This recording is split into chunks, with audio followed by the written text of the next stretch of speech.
israélien 1948 ba léegi defe naa mu ngi fêté son 73e anniversaire kon daanaka ñun ñi ñëpp ku ci nekk ci ñun da nga judd fekk fi ay wi te boo moytul tamit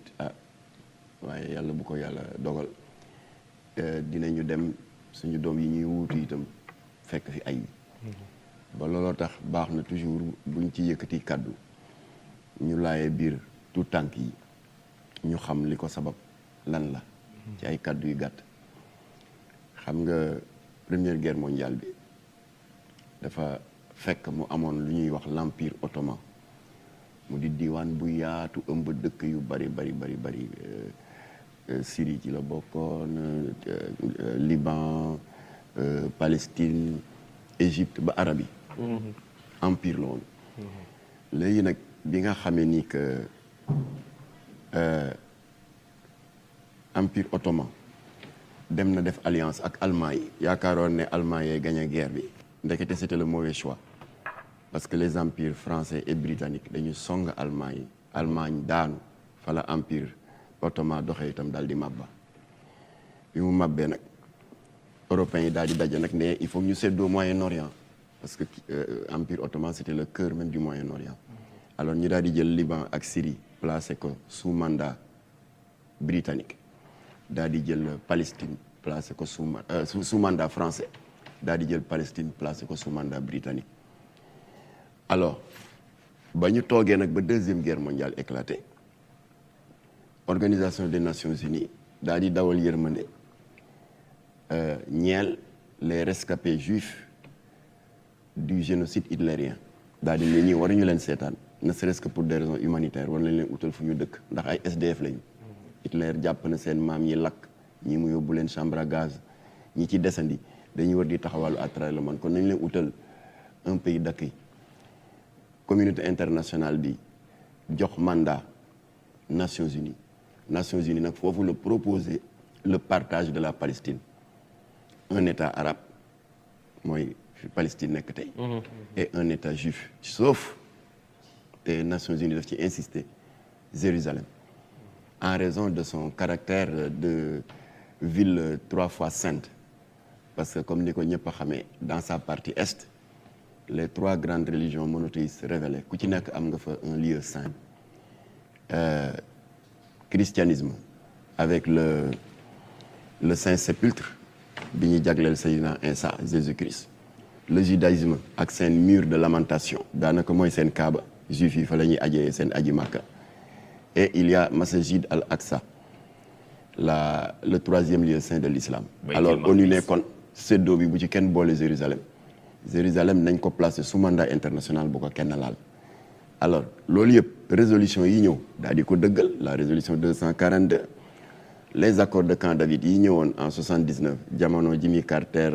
Anwar el-Sadat daal di ko confirmer les accords d'Oslo yi mujj ñëw en 94 gën ko dëggal waaye nag ñoom sóoraale wu ñu woon Donald Trump ne jamet falu en 2016 un an rek la def 2017 rek jóg def jëye bu rëy sous prétexte de matérialiser une promesse de campagne faite à son électorat américano-juif mu daal di jël Jérusalem paqueté ko sur un plateau d'argent ne maa leen ko diggoon yéen juif yi Jérusalem moom yéen a ko moom coow li ne kur ci àdduna bi am na ay bakken sax yu root ndax ay jàmmarloo Israël profité ci confusion boobu daal di def lu raw annexion jàpp Jérusalem décrété ko capitale officielle d'Israël ba am dëkk yu bari yu mer ne ñoom du ñu jógee Tel Aviv toxu Jérusalem ils vont rester à Tel Aviv. Tel Aviv je rappelle que moom mooy capitale Israël normalement. Naturellement. léegi nag toxal nañ ko ginnaaw bi leen ko Donald Trump paqueté may leen ko cadeau de fin d'année mel ni lu mu doon na ci ay waajuram alors transforme nañ ko en capitale loolu bokk na ci li intensifier le conflit israélo-palestinien de sorte que toute la presse occidentale yi amoon des thèses favorables au sionisme nangu nañu léegi ne que si ce conflit dure depuis 73 ans c'est parce que Israël maa tey gii mu def moo ko waral en occupant de manière illégale Gaza Cisjordanie ak Jérusalem Est te tant que yooyu réglé wul dañuy mëppal rek waaye ay bi day jolliwaat alors li jollil ay bi yoon tamit loolu la c'est un problème foncier bu départ ci benn quartier bu ñuy wax Cheikh Jarrah ndax Benjamin Netanyahu premier ministre bi dans sa volonté d'expansionnisme démesuré dafa créer benn texte de loi assemblée bi voté na ko daa di ne képp kuy doomu Israël te nga am njort ne gox sàngam te nga mën ko prouver nga indi ay kayit yu ko prouver say maam wala say maamaat dëkkoon nañ fa am nga droit dem tribunal ñu jox la sañ-sañ famille palestinienne ba fa ne ñu déloger leen donc le 10 mai bi passé exproprié nañu ci kaw jaay doole une trentaine de familles palestiniennes ñoo xam ne fa la ñu dëkk yaroo fa seen i maam nekk fa muy seen suuf xol yi gën a jóg nag ay wi jib kon nag fii may waxee yow ñu ngi ci 255 morts du faute de l'armée israélienne ndax tiim am réew ak ay avion F-16 di fa tuur safara ak ay missiles guddi ak bëccëg majorité bi nekk ay victimes de la population civile donc 55 enfants et une quarantaine de femmes te quarantaine de femmes yi am na si ñett wala ñeent yoo xam ne dañu toll woon diggante. Mamata baal ma foofu la ay wi toll léegi. ay wi kay moom defe naa ku xool rek gis. ndax internet mu ngi koy wane. média yi ci àdduna bi yëpp ku nekk nga koy naqaru ñi nga xam ne sax danoo ragaloon juif yi. waaw nekk nii commencé nañoo gis ne mbir mi nag nuru na leneen. Grégoire am na lu ma la ñaan nga wanaal ñu ko mooy bi 1946 jotee ginnaaw bi ñu génnee ci deuxième guerre bi. na Palestine tolloon ak léegi ni Palestine toll. am na évolution bu xaw a doy waar boo xam ne boo koy seetaan da nga naan lii de nuru na ay caaxaan. te lu ci bëri daf cee laxasu waaye dafa am lu ñuy wax Rothschild Rockefeller ak Morgan ay puissance la yoo xam ne. dañoo mel ne ñooy tirer les ficelles en général ci ñëpp ñi nga xam ne dañuy jëfandikoo koom ci àdduna bi. là c'est un autre problème qui se pose. D'où les sorties ou les agitements de Donald Trump wala. mais li ma bëgg a xam mooy ummatul islamique. La Oumma islamique dans le monde, elle est majoritairement plus énorme que les juifs. Ah oui, écrasante majorité. Écrasante majorité. boo weesoo christianisme musulman yi ñoo ëpp ci àdduna bi. léegi naka la ñu mën a amee daanaka lu tim ci ay 10 millions wala 5 millions ñu terroriser ay milliards yi doomu aadama ba jàpp ci ñenn ci ñoom. di leen wan doole ñii am nañ droit am armée ñii am nañ droit am ay xeer intifada donc jullit yi àdduna bi mel ne li leen yàlla wax ne bu seen mbokkum jullit nekkee ci ay jafe-jafe bu weesoo Tayyip Erdogan doo gis beneen réew manifester seen solidarité ba digga jël ngànnaay dem taxaw ngir défendre waa Palestine te fi mu nekk nii wax ji ndax état yi nga xam ne ñoom ñoo seq réew yi jullit yi jotut ñu dajaloo Makka xaaroon nañ ci seen génn yeneen dëkk yi nga xam ne dañu am représentation bu nit ñi nangu ci l'islam ñu taxaw féete leen boor ndax juif yi bariwuñ waaye ñoo ëpp doole ñi nga xam ne ñoo bari est-ce que loolu du contradiction waaw juif yi bariwuñu arab yi leen ëpp doole waaye dafa am borom doole bu ko ngemb muy États-Unis loolu moo déséquilibré l'enjeu international de ce conflit. Juste avant ay wi di jolliwaat nii le 10 mai bi passé États-Unis avec l'avènement de Biden renouvelé woon ses accords de coopération militaire et de fourniture en armement à Israël des armes hyper sophistiquées da ngay xool ni ñu bombardé le siège du CNN arabe la chaîne du Qatar Al Jazeera avec une précision millimétrée dans une bourgade bari ay immeuble bu day ni Gaza F-16 tiim un immeuble de 13 étages ñu ne Al Jazeera fa ne Israël daf koy bombarder ndax dafa am ay soupçonnés deuxième ak troisième étage le mouvement supposé terroriste du Hamas dafa am siège waaye dañ ko tiim avec une précision terrible waaye évidemment ils ont pris la précaution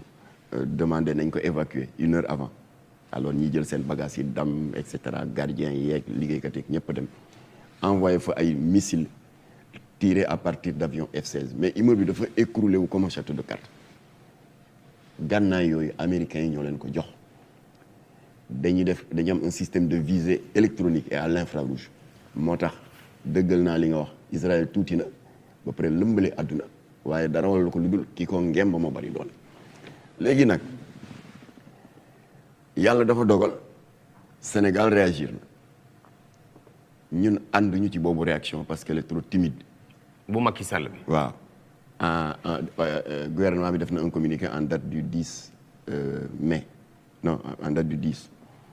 waaye lan la def ci communiqué bi oui le Sénégal lance un appel pour la désescalade et demande aux protagonistes n'est-ce pas de revenir à la raison maanaam daal nee na leen bàyyil xeex bi mais fii xeex amu fi benn borom doole hyper puissant moo tiim ku néew doole di tuur safara ci kawam di ko dóori bombe di rey ak di boom des populations civiles par dizaines loolu kay du xeex ndéem taxawaayu ful la nga na def da nga war a téye loxo loo bëggoon Macky Sall wax dafa war a téye loxo kii rey ne ko bàyyil rey bi boo ko bàyyee ba noppi nag ñu toog léegi mën a ubbi waxtaan moo tax nag comme que ñun doyuñu loolu doyuñu ñu daal di décider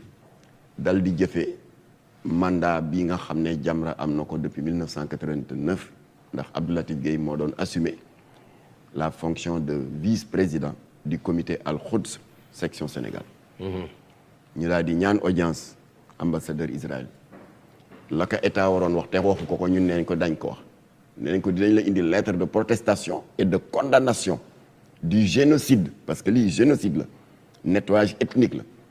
Israël li mu bëgg mooy boom toute la population. au vu au su de tout le monde. de tout le monde. et nous on peut rester da ngay gis ay sénégalais yoo xam ne tey. waaw seen xol day jeex bu fu yàlla yem. waaye ba dañuy jooy sax muñ ci dara yow ban taxawaay nga bëggoon Macky Sall am ci pour balaa ñuy jàll ci. beneen point alors Macky Sall taxawaay bi mu mënoon am mooy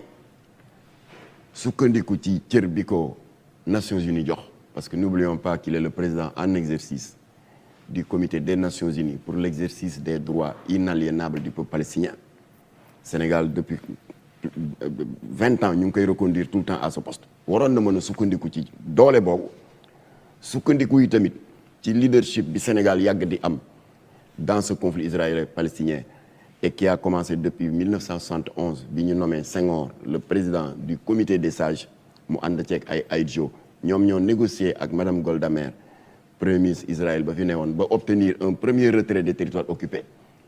waroon na sukkandiku ci suñu deuxième leadership ndax nous avons été le premier pays d'Afrique noire à avoir pris notre courage à deux mains en 1977 d'accueillir le président de l'OLP Organisation de libération de la Palestine Yasser Arafat fii au Sénégal à un moment où Yasser Arafat était diabolisé par les États-Unis et par l'Occident d'une manière générale ba ni ñu koy taxé de terroriste mënoon na sukkandiku ci suñu troisième leadership parce que non seulement accueillir nañ Arafat en 77 au vu et au su de tous waaye l'année suivante Sénégal def lu kenn mësul def nous avons été le premier pays d'Afrique noire à avoir permis à l'autorité palestinienne ubbi fi une représentation diplomatique waaw nga wëlbatiku nag tey yow président de la République sa prédécesseur yi liggéey loolu yëpp ñu jël cër bu rëy jox la ko nee la yaay le président en exercice du comité des Nations Unies pour l'exercice des droits inaliénables du peuple palestinien ay bu mel ni am tooñ gu tar di boom di rey ay jigéen ak i góor ci jaay doole di leen tuur safara ki misil yow nga jóg naan bàyyi leen xeex bi xeex daf fi am wax kii dóore borom doole bii dóore ne ko bàyyil dóore bi après waxtaan doog am alors comme que d'accord ñu ci nag ñun ñu daal di dem ambassade Israël déposer fa une lettre non seulement de protestation mais de condamnation du meurtre de masse de exiger l'arrêt des bombardements après nag le retrait des territoires occupés kooku moom du suñu compétence alors ñoom ñu ne duñ ñu recevoir ma ne ko boole ñu recevoir dinañu taxaw ci mbedd mi meeting ba ñu nar a def àjjuma place Obélix dinañ ko def buntu ambassade Israël Al Jazeera ñëw na. ambassade Israël dañ leen a bañ a recevoir. non au début c'est une longue histoire waaye quand nous avons été fermes ci la ñu mujjee d'accord pour nous recevoir démb le mardi 18 à midi donc jox nañ leen lettre bi. ba ñu génnee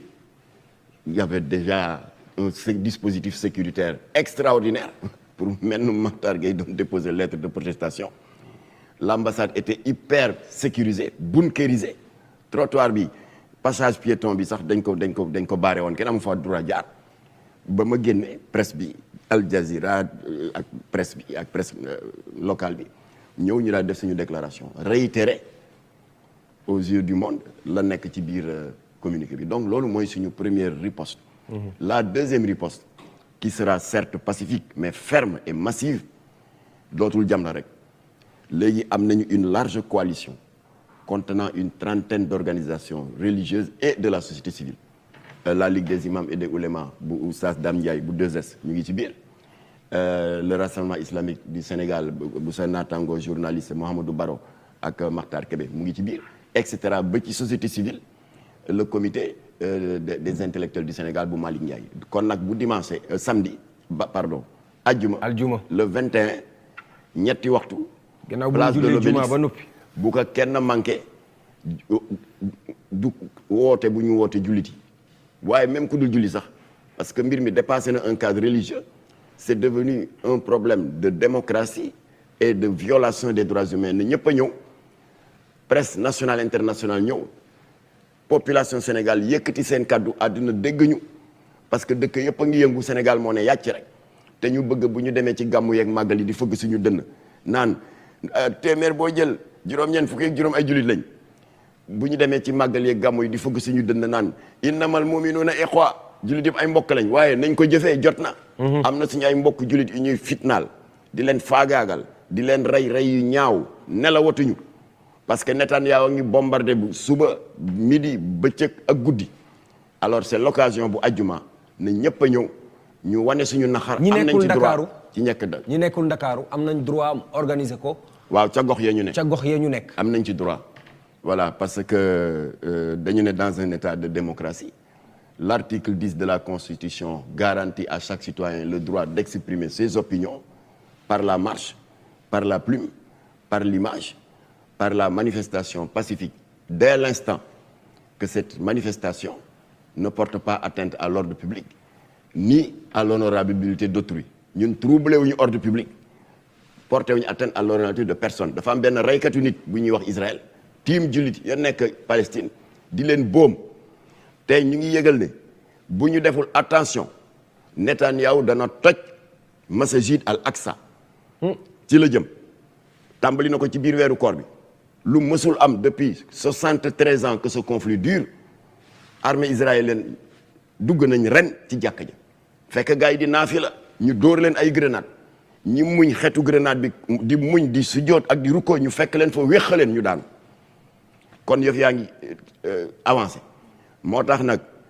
Erdogan la mu wax ñu naan c'est un catastrophiste man dama ko jël au sérieux nee na bu gars yi tojee Masjid al-Aqsa ñu nga jëm déwén ca Kaaba ga parce que suñu borom moo hiérarchisé ces 3 lieux saints de l'islam Masjid al-Haram muy jàkk ja nekk Makka Masjid al-Nabawi 2e lieu saint mooy fi Seydina Mohamed tëdd sa Médinatul Munawwara Masjid al-Aqsa di 3e lieu saint pourquoi 3e lieu saint parce que julli bii ñuy ndamoo tey fajar tisbaar takkusaan timis gee fa la ko Seydina Mohamed négocié parce que bu ñu fàtte ne à l'origine juróom fukki rakk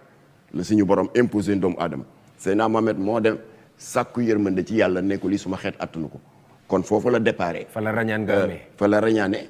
doom du rocher daa di def le voyage nocturne suñu borom bañ na ko ba daf ko consacré benn saar spécial ci alxuraan muy suratul Isra dem ba juróom-ñaari asamaan négocier ji ko ba yàlla wàññi julli mu doog a wàcc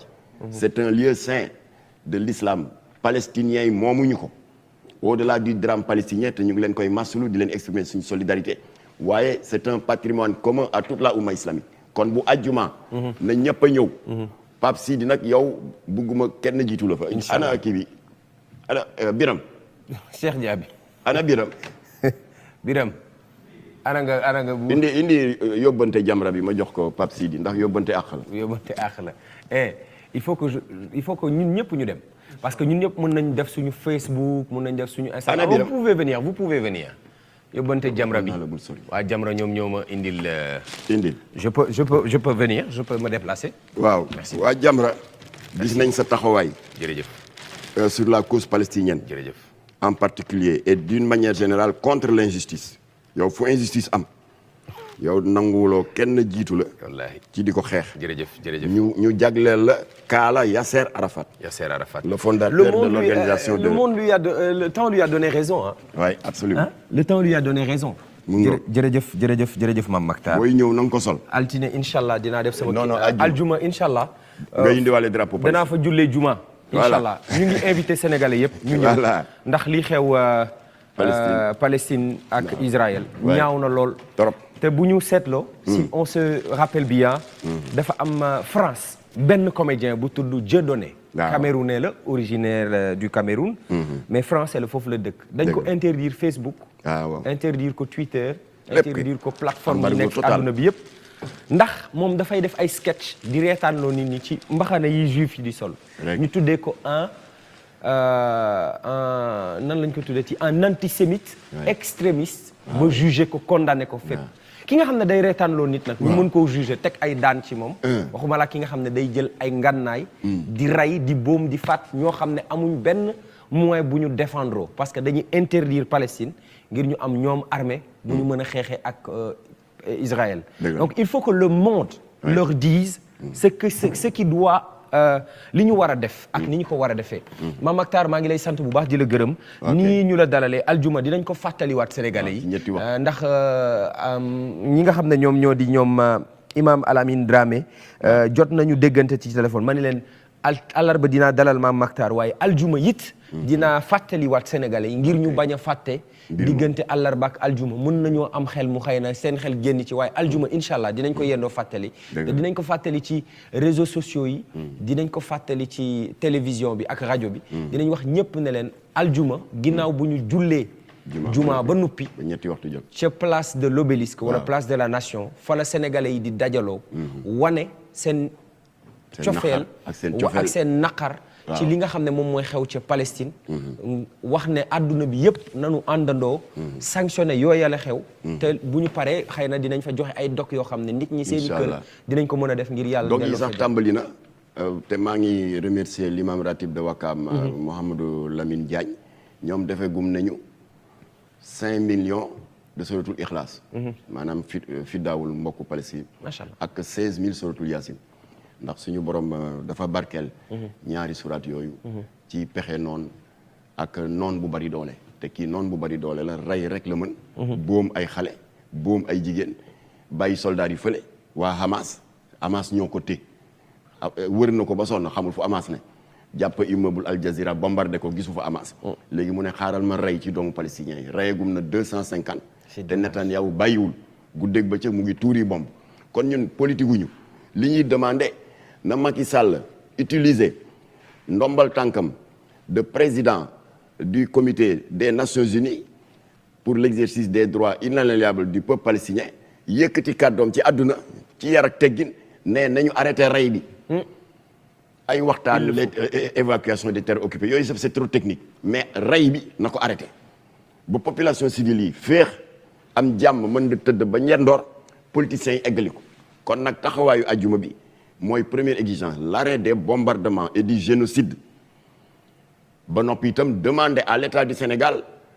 de convoquer l'ambassadeur d'Israël pour consultation et pour lui remettre une lettre ferme de protestation na ko Sénégal def xam nga lu tax foofu lay jeexale xam nga lu tax Sénégal war ko def en diplomatie dafa am lu ñuy wax le parallélisme des formes Netanyahou daf ko def Macky Sall 2016 bii ànd sek ñàkk teggin te li président Macky Sall def am na ci droit Macky Sall dafa dem ànd ak Égypte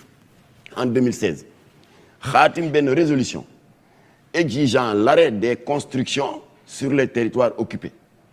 ndax genre recolonisation la am na ci droit nous sommes un pays souverain Netanyahou ne ko aha yow man ngay résolution yow di nga xam ne sa yoon newu ci daal di wëlbatiku jël 3 mesures de rétorsion contre Macky Sall et le Sénégal benn bi ils ont appelé leur ambassadeur ne ko ñibbisil en attendant ñu seetaat suñu diggante ak Sénégal daal di ko rappeler à terre pour consultation deuxième mesure le ministre des Affaires étrangères du Sénégal de l'époque dafa waroon tukki Tel Aviv Israël ne ko bul ñëwati dañ ko aj ñetteeli mesure de rétorsion il y avait des projets socio-économiques yoo xam ne dañ ko doon def en partenariat avec l'État hébreu ñu gelé ko simplement parce que le Sénégal a usé de son droit de membre intermittent du Conseil de sécurité wax ne d'accord ñu ci recolonisation des territoires occupés waa kon nag léegi Netanyahou moom moo war di dicter au Sénégal la conduite qu'on doit tenir dans les instances onusiennes xoolal boobu dictature alors kon nag bu àjjuma na ñëpp a ñëw incha allah ci yar ak teggin tàlloowuñu kenn pëna saagaloowuñu kenn dañ fa dem pour def benn journée de prière journée d'indignation ak de manifestation de notre solidarité à l'égard du peuple palestinien bi nga xam ne ñu ngi leen di boom pour rayer leen de la planète waaye du am incha allah ndax Firawna moo ëpp doole Netanyahou fuuf te gis nañ fi mu mujj kon nag jaajën jëf waa plateau Good Morning ñu ngi lay sant bu di baax gërëm tamit suma naataango xam naa dinaa wax Pape Sidi mu jox ma say coordonnées ndax mébét yi nga yëkkati ku mat a jàppale nga Pape Omar di la gërëm di la sant yow malheureusement kaala Yasser Arafat yi dafa jeex waaye dinaa la may drapeau palestinien dinaa ko utal kaala bu dul dara sax sa turandoo ci saaba yonente bi la bokk